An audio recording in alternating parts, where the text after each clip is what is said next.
Hailing from the Fighter Select from the SNK Fatal Fury games comes Geese Howard, the main villain from the games, making his guest appearance in Tekken 7. Geese Howard is a force to be reckoned with. He brings with him his lightning fast moves and karate to take on the Mishima family and the rest of the cast. But is Geese Howard fighting style enough to handle Panda and the other strong warriors of the Tekken 7 roster? Stick around to find out. Geese Howard is finally here with a new stage to boot.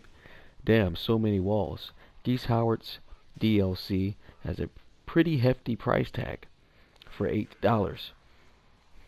Kinda steep, Bandai Namco.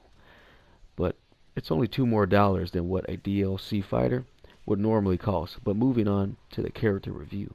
Geese plays a lot like a 2D fighter Shoto character.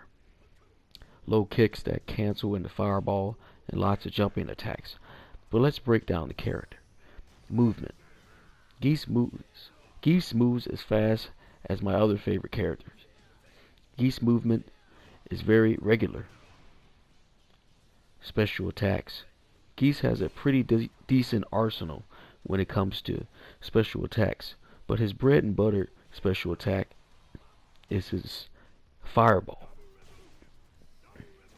The Reppuken. With Geese comes a lot of strange input patterns for his specials, but most of his intricate executions just involve a half circle movement, either forward or reverse, on the stick or D-pad. But one of his moves, the Rage Storm, is pretty difficult to do, and I have not yet managed to pull it off. Geese is packaged with a super meter, which has 3 levels. If the meter is at least level 1, you can perform a dash cancel similar to Street Fighter 4's FADC. The dash cancels are mostly for advanced combos. But I'm no expert at Geese Howard. I'm reviewing him for the average Joe, and chances are you won't be doing these advanced hit strings. When Geese meters reaches level 3, you will be able to perform a super combo, which can easily be put into a combo by simply tapping left punch, left punch, right punch. No directional needed. Geese has a friggin' unblockable rage art. I mean, what the hell? Why? This shit needs to be nerfed immediately. Now on to our next section. Swag and overall fun. When it comes to swag, Geese Howard doesn't exactly have the most coolest looking combos and moves, but you gotta admit, this is pretty cool. Geese has some nice plus frame moves that makes him really fun to play sometimes.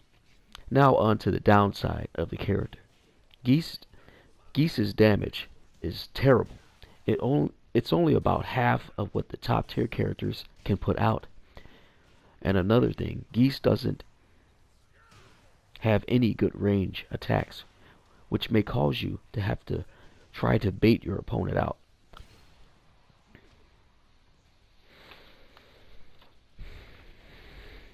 Geese does not have good pokes. Hopefully I can give myself the benefit of the doubt and find out that some of the pokes that he does have are godlike later on in more matches. But I really think that's unlikely. Another thing, Geese has no good mix-ups at mid-range and even at close range. His mix-ups are very limited and not all that great. Before release, I thought his mix-up game was really going to be the star of the show, and I thought it was really going to be pissing off a lot of people. But instead, he seems like a character where you'll have to be more patient with. Conclusion.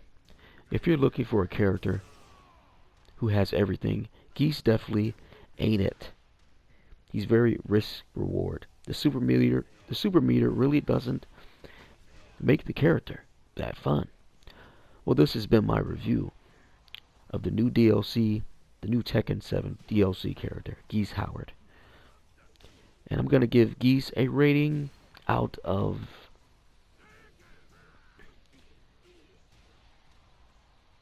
moderately fun, and extremely fun. I'm going to give him a rating of like mid-tier and moderately fun. Whereas I really feel like there could have been more to the character, and there just wasn't. Peace out, guys. This was a character review.